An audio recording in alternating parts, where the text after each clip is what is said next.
just wrapped up recording our latest podcast, which is previewing game week 14. If you wanted to see the reactions from game week 13 that's just happened, click the link in the description below to watch the entire episode on YouTube.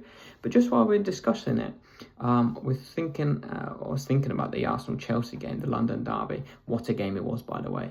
Very, very physical battle, very emotional battle, it felt like, in terms of, especially from the Chelsea perspective.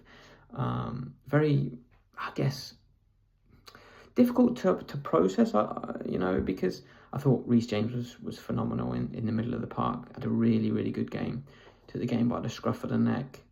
Fantastic leadership qualities showing through when Caicedo had a bit of a brain dead moment there after about 35 minutes and getting sent off, and rightly so, to be honest. I don't think he had any complaints, and the way he rolled around feigning injury as though it would he would escape the punishment that was definitely coming his way was embarrassing. I think it puts to bed that conversation about who's the better player, Caicedo or Rice, when the Arsenal fans' sole rebuttal to that was that Caicedo is purely a shin kicker, and to get sent off in that game for doing exactly that is phenomenally it's crazy. But he was very emotional yesterday in the way he was, in that first 35 minutes. He was everywhere, but it was very much he fouled Timber when he should have got a free kick, but he didn't. The referee let it go. Fair enough. Okay. But that's the kind of thing. He pushed Marino after 5 minutes, and you just thought, tensions are so high. He's living right on that line.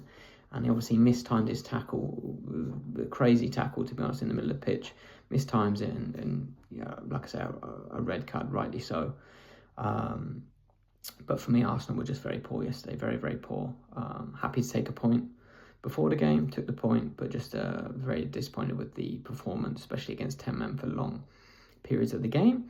But yeah, I think Esteval had a very poor game for their so-called star boy. Had two chances. One he skied with his right foot. The second he cut, and then he was way off the mark. Hooked at half time as well. So that kind of puts that conversation to bed between him and Saka, even though it was never really a conversation. But let me know your thoughts about the game. Let me know your thoughts where Chelsea stand. Obviously, they're the happiest set of fans for now. But Arsenal, top league, 6 points in front of Chelsea. Where do the teams go from here? Let us know in the comments below.